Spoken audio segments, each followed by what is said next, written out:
This is crap hitting the fan. This is everything that can and could go wrong with a practice all at once, nationwide. We have examples of how this can be handled in offices. Okay, welcome to a special episode of the Shared Practices podcast. We are now like a week into the reality of COVID at this point. This will release on Wednesday. We're recording this on Saturday, the 21st. So first off, if everything has changed in the next 4 days, we want to apologize that we haven't covered that in this episode, but there's only so much that you can do. But I'm here with George and Matt. How are you guys doing?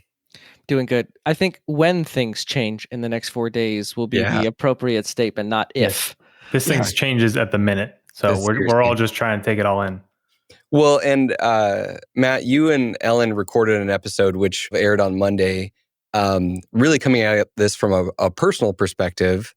But we felt like, man, we need to have examples of how this can be handled in offices because this is crap hitting the fan. This is everything that can and could go wrong with a practice all at once, nationwide, with so many influences and no clear answer. Well, depending on your point of view, there might be a clear answer, but there's a lot of different perspectives that people can have on this. And we're not going to get into, who's right and ADA and all that other stuff. Yeah, I was going to say, we got to tiptoe around quite a bit of politics in this episode. We can bring him, George. I'm happy to talk about it. I am apolitical. So it's funny because I'm normally apolitical. That's like my stance. Let me be clear. This isn't a political issue.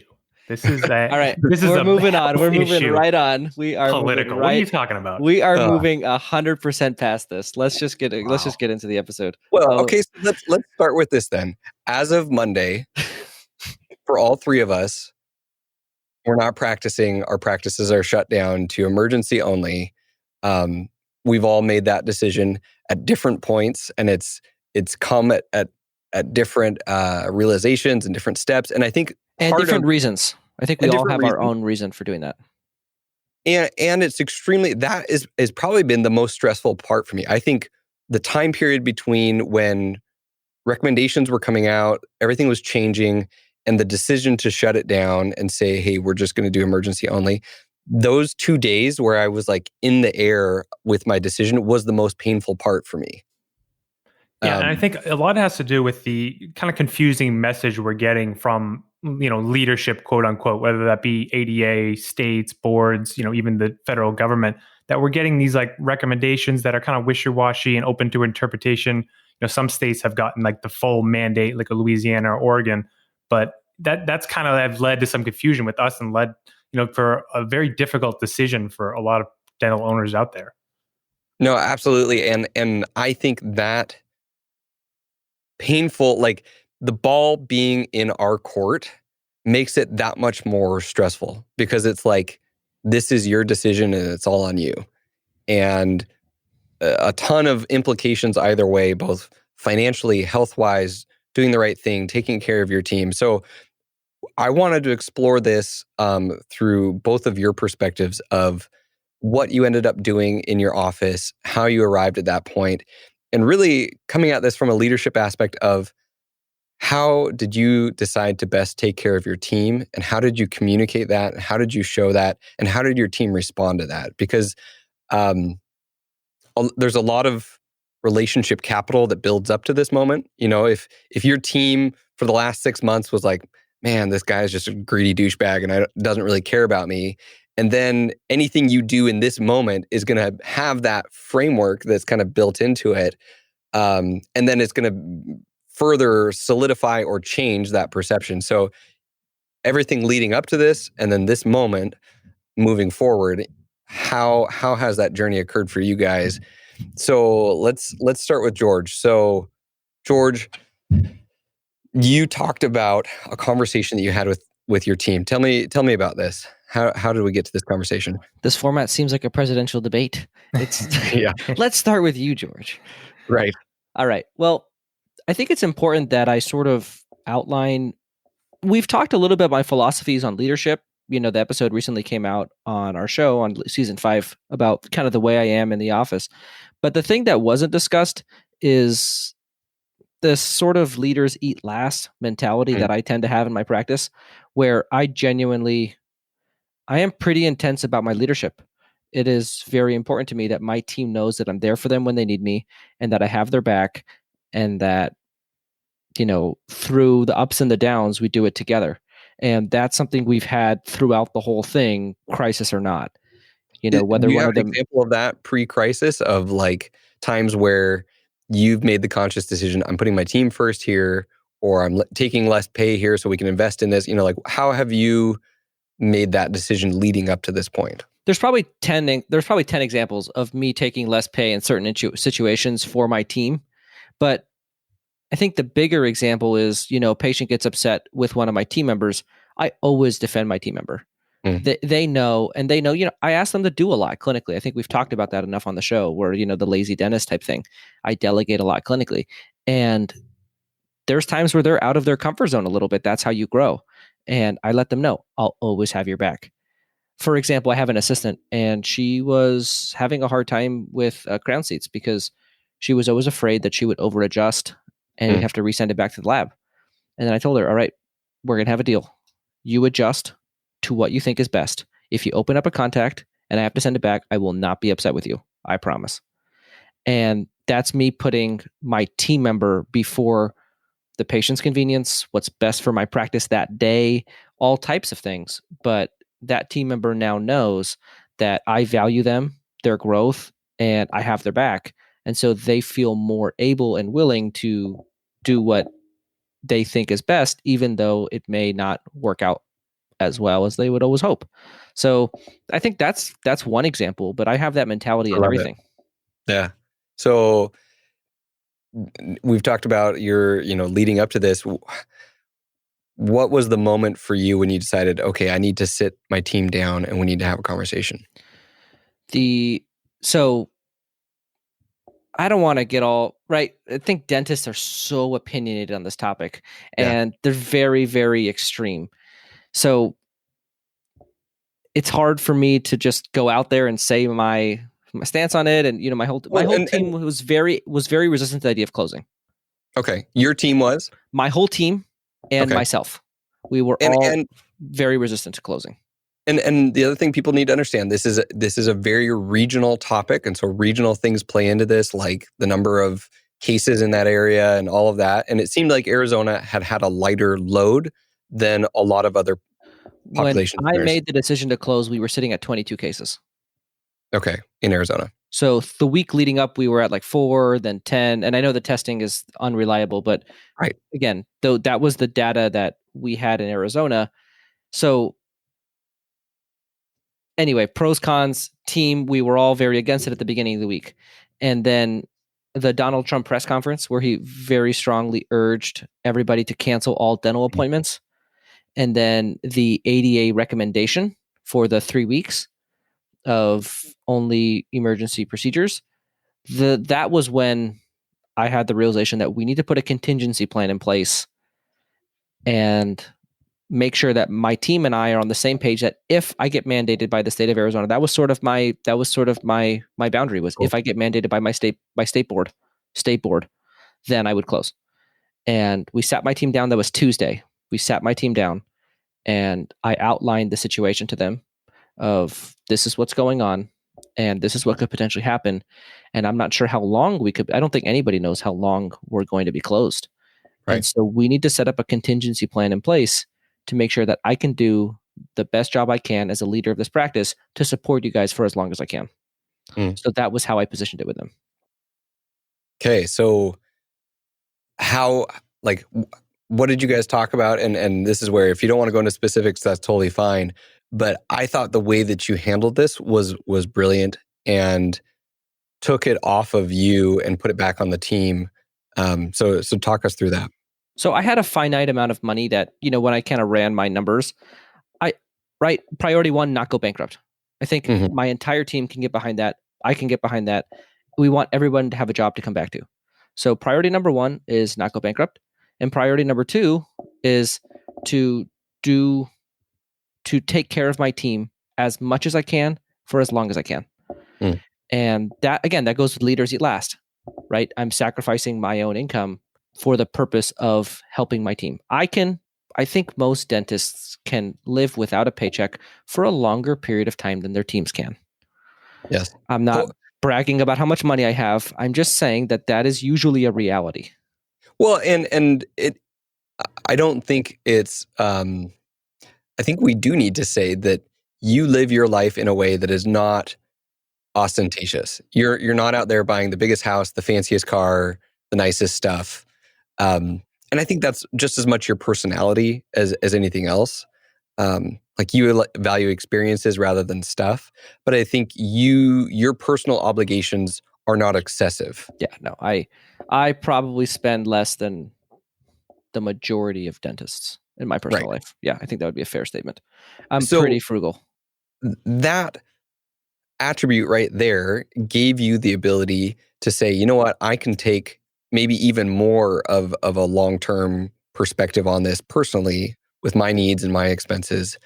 And so what did you ask of the team? I want to add that since we're talking about it, I don't think it's ever been brought up on the show, but that quality in my lifestyle is a large contributing factor to the decisions I've made in my career, where I have sacrificed short-term income for long-term growth.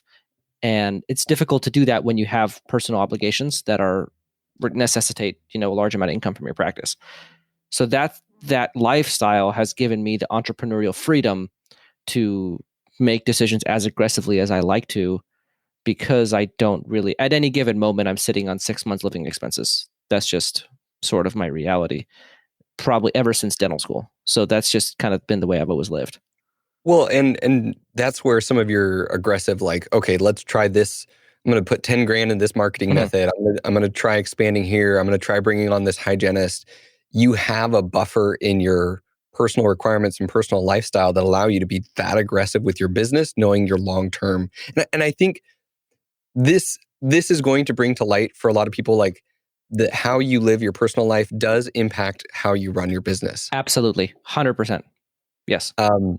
I had a patient this week who, ironically, so the one thing I will talk about here, I'm not going to talk about my practices much in this. One thing I will talk about is that this week I was so excited because our doctor here locally, she was taking a week off. She had planned her spring break. She was going to go out of country with her husband and did not get to take that trip.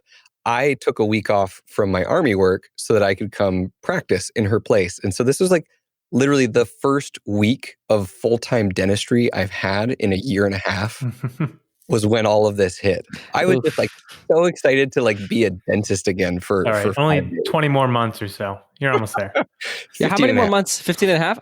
That's not bad. Yeah, hey. It's coming up. That is a year and change. So I was just so excited to see patients and do restorative and get frustrated with crowns and boxes and prepping. You'll get sick of it real quick. Don't worry. Oh, I know. Absence makes the heart grow fonder. He's talking about a box and yeah, I haven't heard the word box in dentistry since school. Yeah. So dropping boxes. Jeez. I had this patient who he said he works in commercial finance. He does a lot of medical dental.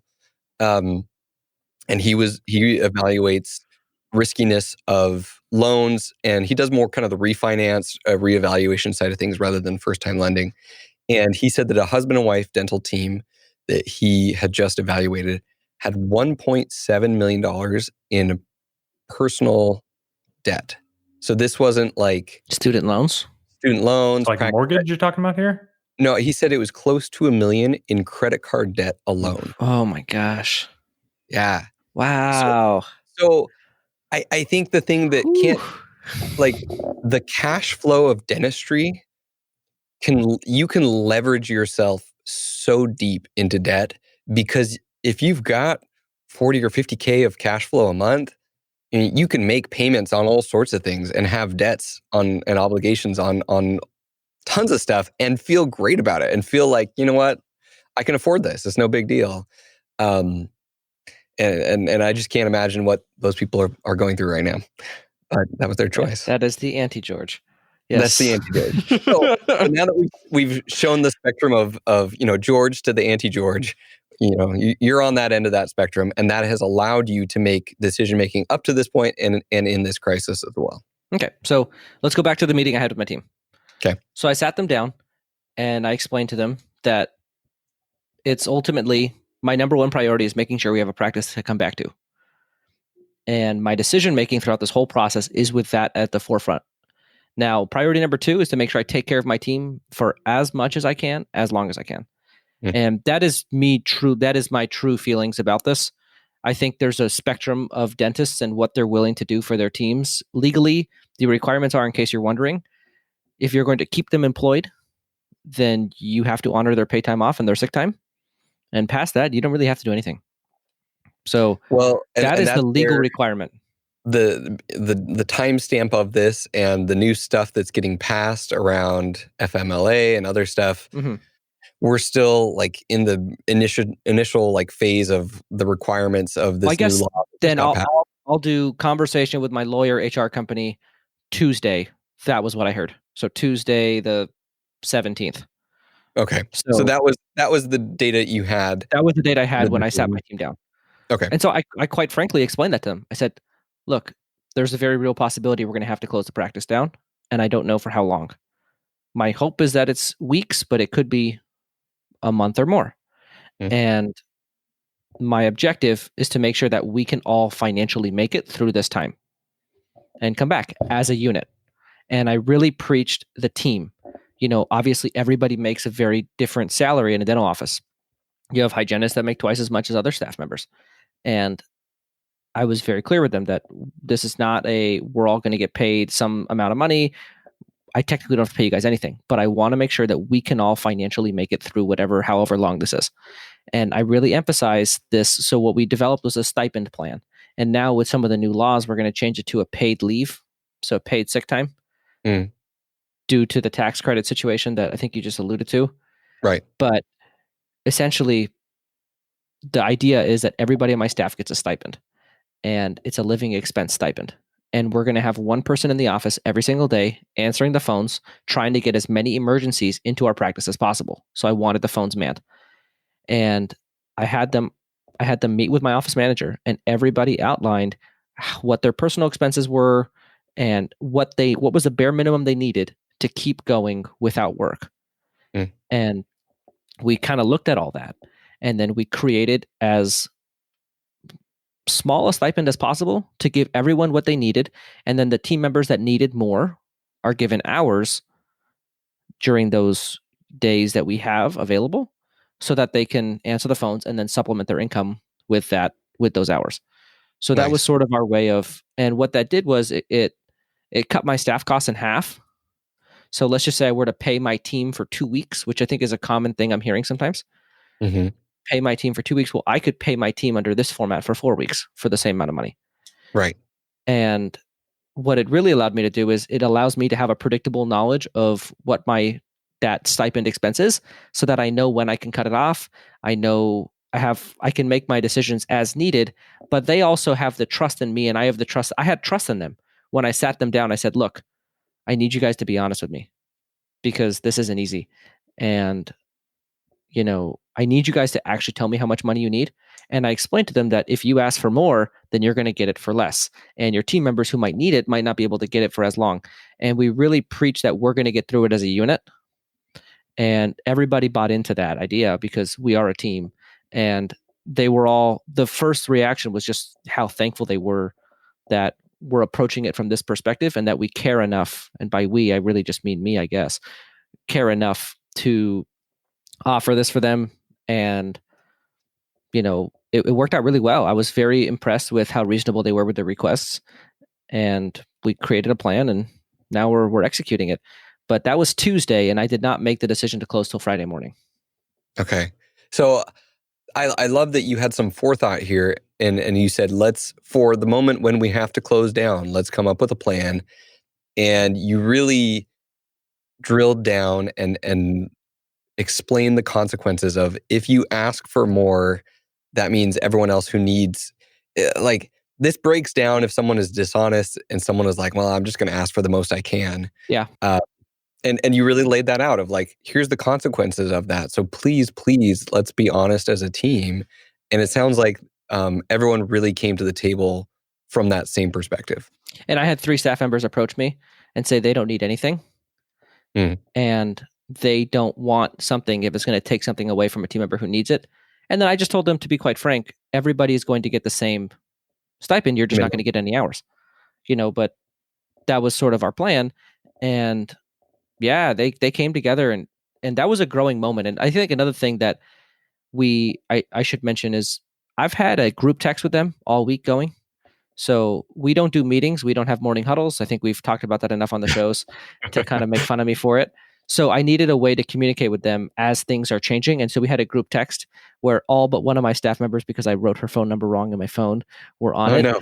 And so I would send the text to everybody, and then somebody would show it to her, and that's how we that's how we communicated. Not perfect communication, but almost there. Then I fixed it by like Thursday.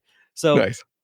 Anyway, I was texting them throughout the whole thing. Over the weekend, things were kind of blowing up, and so I was actually at a bachelor party this whole weekend, and so it was sort of coming out of everything on Sunday. I didn't check the news for 2 days, and then was sort of realizing everything. So Sunday night, I texted the team saying we're going to work tomorrow. We're going to see how this week goes. And then throughout the week, it was sort of, for me, ultimately, I guess I'll explain why I closed. So in Arizona, there's only 22 cases, and every single one of them right now is very trackable. And they are tracking where it came from, who got it, how they got it. And again, number one priority in my practice is having it when I get back. And the repercussions of going against the advice of the executive order from my governor, the state board's recommendation, the ADA recommendation, and then transmitting the virus and having that liability and everything that comes with that. There was no legal mandate for me. My governor's language was very vague. I talked to my lawyer. I could have gotten around it, but it was just the idea that could be catastrophic to my practice. And I was unwilling to take that risk, especially right now when we have so few cases and they are so well tracked. So that was ultimately the reason why I closed. And I understand that there could have been other reasons why other people closed, and they might not agree with the fact that I wouldn't have closed for the other reasons, but it is what it is. I don't want to debate people about that. No, for sure. But that is the reason. That is the reason I pulled the trigger, and I explained that to my team in person. I would not put that in writing, but I guess I'm recording it, so it's kind of the same thing. It's out there now. Yeah, so that is the reason. Ultimately, that was the liability, the potential liability of that situation for me was more than I wanted to handle. Yeah. And the other reasons were also convincing. So I think just that was kind of the thing that threw me over the edge. But I was probably going to have to make that decision regardless, for many reasons. Well, and there's a whole set of factors that influence this moment, and that was what toppled you over the fence of like. Yeah, there's so many reasons to close, but that one in and of itself scared me more than as the owner of the practice. That is the scariest one in my mind. Yeah. Well, losing everything. I mean, and that's the whole reason you sat your team down and made this decision. Is that you don't want to lose everything long term. You want to be able to provide for them and also have a practice to open back up to. So I loved your story. I loved your example. I love your honesty, and thank you for sharing kind of that whole journey. And it sounds like I really hope I don't get sued for anything I say in this episode. Like I just can't imagine this. No, we'll see. They can sign an NDA before they listen. I want everyone to sign a non-disclosure agreement. The contents in this episode will remain on this episode. I'm not going to get an audio clip of something I said that's going to end up on the internet. Oh, that's the perfect thing to do with social media and podcasts and Facebook groups is just NDAs solve everything. So, well, Matt, let's shift gears to you and your experience and your office, and it's going to be different than George's, and that's okay. Everyone is going to have a different experience. Everyone's going to have different ability to help their team or not be able to help their team. Can I just add one more thing? Absolutely. So this new law, as I understand it, so my directive and my initiative with my team, I really did not intend on getting that money back. I really viewed it as, and it really became long-term buy-in. The amount of buy-in I had from them and the amount of buy-in I feel like I'll have from them moving forward, will really benefit from this experience. And, I feel fortunate that I'm able to help my team throughout this time. And I justified the expense because of the leadership capital that it would give me moving forward and my ability to do things with my team. And ultimately, right now, the way the laws are written is that could potentially be a tax credit for me, which is a dollar for dollar exchange that essentially you're just lending yourself, you're just borrowing from future George money right now. So I don't know. I think I don't know. I just wanted to throw that out there. It financially could end up being kind of a wash when you have it as a tax credit. So, well, and it sounds like you didn't make the decision because of that, but it's like at the same time, it's like you made the decision because you cared about people and you wanted to provide for them. And then like a few days later, I found out, oh, hey, this might be a tax credit. Cool. Right. Yeah. It's win-win right there. Yeah. So no, that's great. Okay, Matt, over to you. So my situation was a little different because New York is more, we have a lot more cases. This came out days before a lot of the other states in the country. So I personally have been following this virus since it was in Wuhan, reading articles about it, tracked it's going to Europe, tracked it, eventually coming to America. So I've been very aware of it. I've been messaging you guys about this, how it was going to affect us coming. I don't know. I like predicted this would happen. I don't recall any of those messages. Yeah, and George was very dismissive of them all, but this isn't an I told you so. Not the thing you say on air, Matt. Come on. This isn't an I told you so rant. I don't want to make it that. But he did tell us. So but I did tell you. No, there was a town near my office, which was a very big hotbed, which had a lot of cases. They did a full quarantine, National Guard, the whole deal. So like it's very prevalent in my area. Well, the geography of New York just makes this so much more. Everything, you have to be more on top of this than everyone else because it's hitting you first. Right. Well, Matt, I have a question for you. Go for it. Before you keep talking. Mm-hmm. You were aware of this months ago. Mm-hmm. With more foresight than the average dentist. How did you prepare differently for this than I did? I think, I chose to close the office sooner. And once the ADA came out with their recommendations, I felt that was strong enough to say, okay, let's cancel what we got. Let's go to emergency only. And similarly to you, George, you may not believe this, but my team was very against that. They did not want to stop working. Everyone felt very safe at the office. But at the end of the day, I really believe in the social distancing part of all this. That is the most effective way to stop the spread. And I brought that into my personal life. I leave the house to go to the grocery and nothing else. Like I believe in that. And I believed early on in delaying elective procedures, which at the end of the day, some dentists may disagree, but most of what we do is elective. So I want to drill down on that point. Like, other than abscess out the side of your face, that's pretty much it. Like big swellings, like unbearable pain, but most of those, other things can be handled remotely with prescriptions. Obviously, we don't want to be a source of overrunning the ER more so than they already are. So I'm very for doing that. But most other things we do, which is probably for me at least, 98% of what I do in a daily basis, can be delayed for however long we need to. Mm-hmm. So that was like my basis for that. And then you're trying to tell me that an asymptomatic cracked amalgam can't. Yeah, that can wait. Are you serious? Yes, this is news to me. No, my patience. That is not an emergent thing that you need to do when a virus is out there infecting. I know you're kidding. I'm totally kidding. Yes. Okay, good. An emergency. I wasn't going to get hammered for anything I said before. It's definitely. I feel very strongly about this. Like we have a responsibility as professionals and leaders in our community to control this in a way that we can. I'm not saying we're out here saving lives by closing our offices, but like that is the best way to stop the spread. So anyways, I came to that realization at the beginning of the week once the recommendations started coming out. And similar to George, I sat with my team and discussed everyone's financial need. Like how much do you need to get through these months?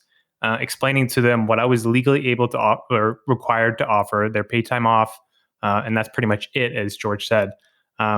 I, like George, had team members come to me say, hey, I have a spouse who works, makes good money. I don't need any money. I would rather that be, given to a staff member who needs it more.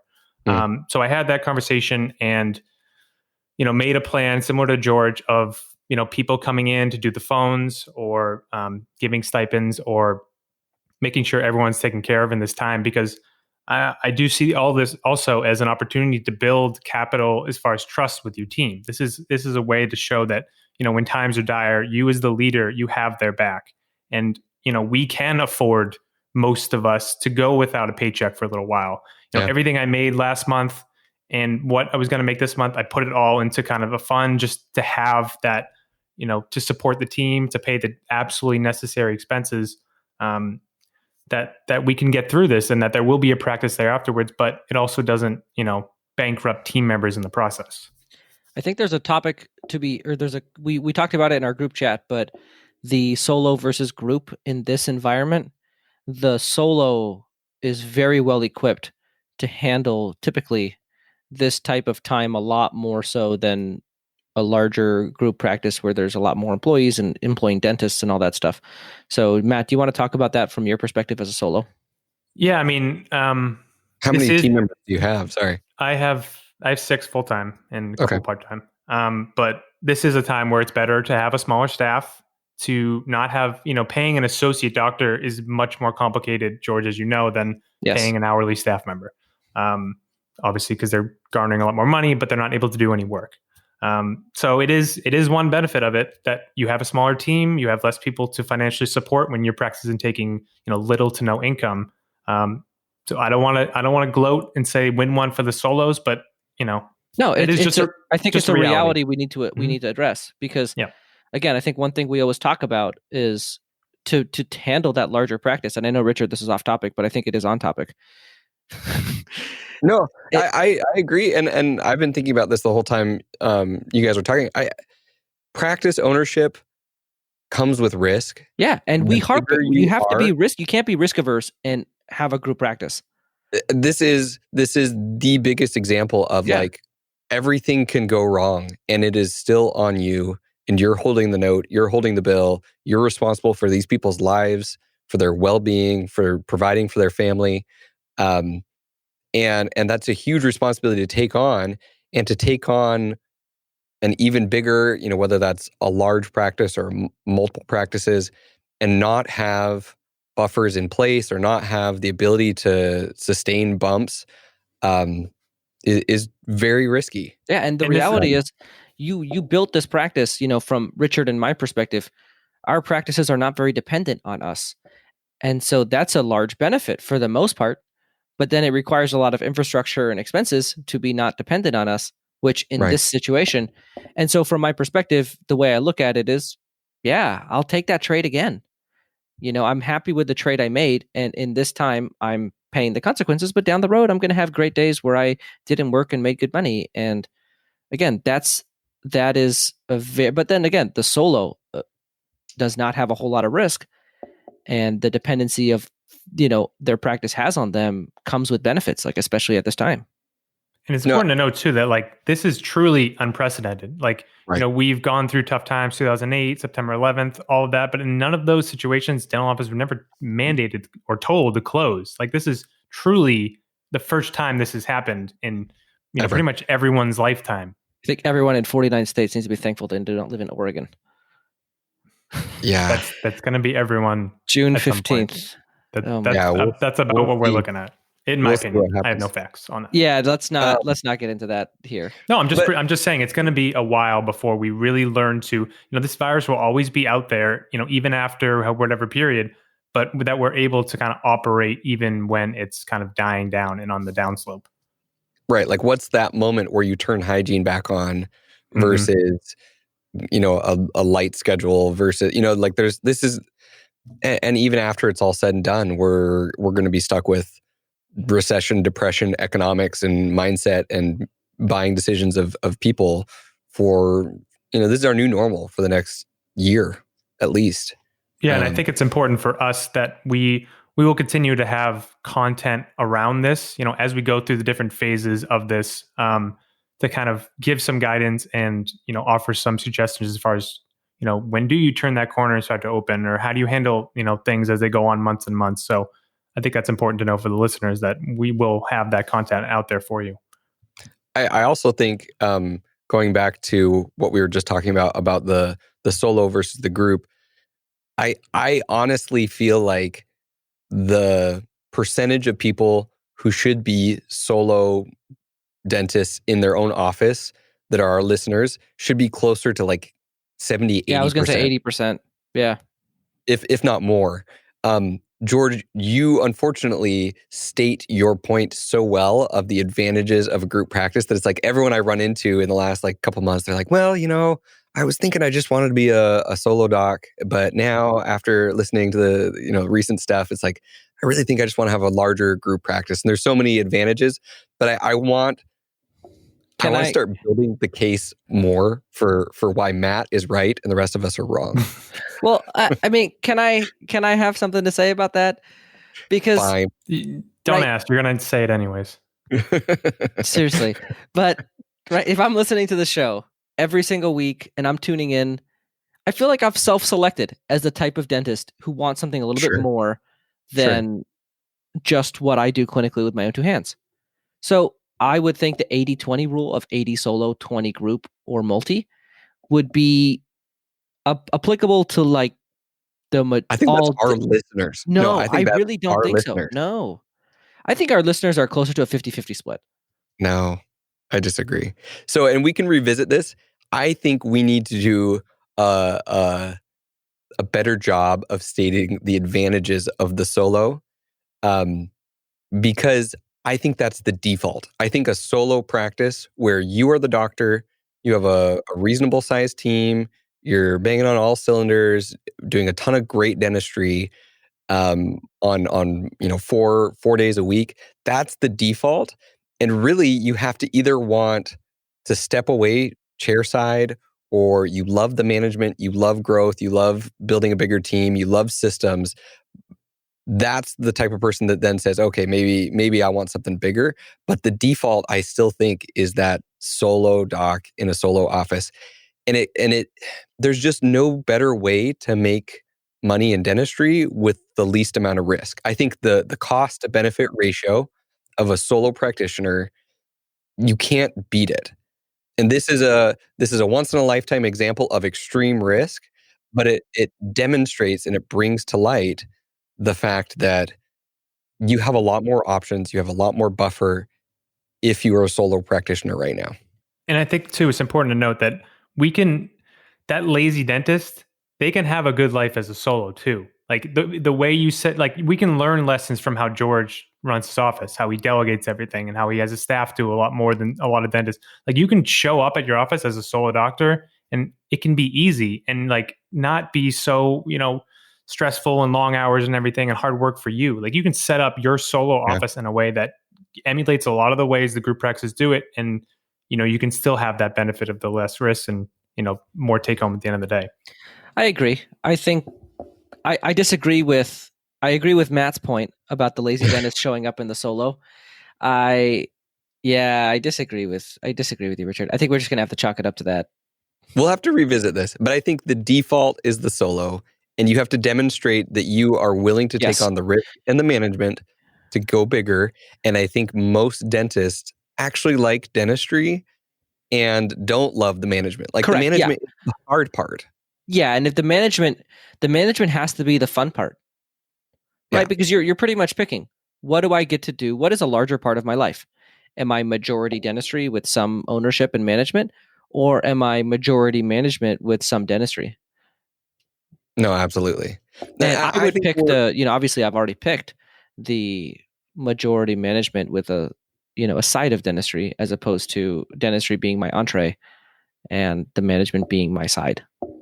That's a great analogy. I like that. I think we're closer to being on the same page than we realize. I think what we disagree on is the percentage of our listeners that would pick one versus the other. And that's up for them, right? If you're confused listening to this, self-select. Do I want my entree to be management and ownership and a side of dentistry, or the other way around? I think you've turned a lot of the listeners, George. Like I think maybe originally you guys, when you were first doing the podcast, were 80-20, and now you've kind of shown people a lot of the benefits of it. And people listen to you, George. So there's also that. They should. And I'm brilliant. They should listen to me. We can revisit this later.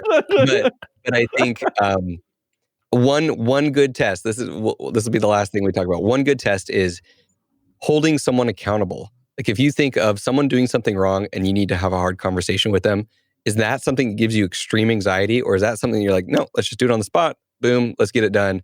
If you're the type of person who hates confrontation, that is what management and a lot of that is going to be. And if that's where your stress comes from versus the clinical stress, that might be an indicator. And we'll get into this more later. We've gotten off topic. I'm sorry, guys. Yeah, I was about to keep going on this topic. I think we should move on. Yeah. Okay, so thank you guys for sharing your experiences. I think overall, the hardest part about this week for everyone has been how your decisions affect your team and how to balance that with the risk of the long-term viability of your practice. I think it's important to note, for me, my team's resistance to closing had a lot to do with my resistance to closing. And maybe it shouldn't, but I also think leaders need to take their team into consideration. And I think there's a spectrum of dentists and where they stand on that type of topic. But, I definitely value their opinions, and we definitely all, but ultimately, right, nobody wanted to close when I pulled the trigger on it. But at the same time, I had to do what was best for my practice. So you ultimately do it anyway. But I also think I've heard of dentists closing because none of their teams wanted to work and that stuff. And I think that's, I feel like the team has influence in that decision, regardless of, whether it's direct or indirect. And I think it's really hard as well when you've got some of the team who's very much like, we should be closing, that's the right thing to do. And some of the team who's like, we can continue to operate, we're trying to keep people out of the hospitals. This, I'm not at risk. We're disinfecting everything. There's both sides of it, and we've got team members on both sides. That was the hardest part of this week for me. Well, yeah, you're 3 teams, so the probability a lot of opinions flying around. Yeah. So, well, thank you guys. Next episode we'll do on tactical like finances and fixed expenses, variable expenses, and how personally and as a business further you can set yourself up for success in the long term. I feel like we got to coin that term, tactical finances. That just sounds so legit. Tactical finances. And this is where I shine too, like lowering overhead and extreme measures. That gets me going. Like this is right up my. I love cutting those expenses down. I'm too lazy to make the phone calls right now. Oh no, it's so good. wait, Matt, you're serious on this? Yeah, I love. Oh no, this is actually his area. Yeah, no, for sure. We've talked about this quite a bit. Okay, all right. So we're gonna record this here. So tactical finance.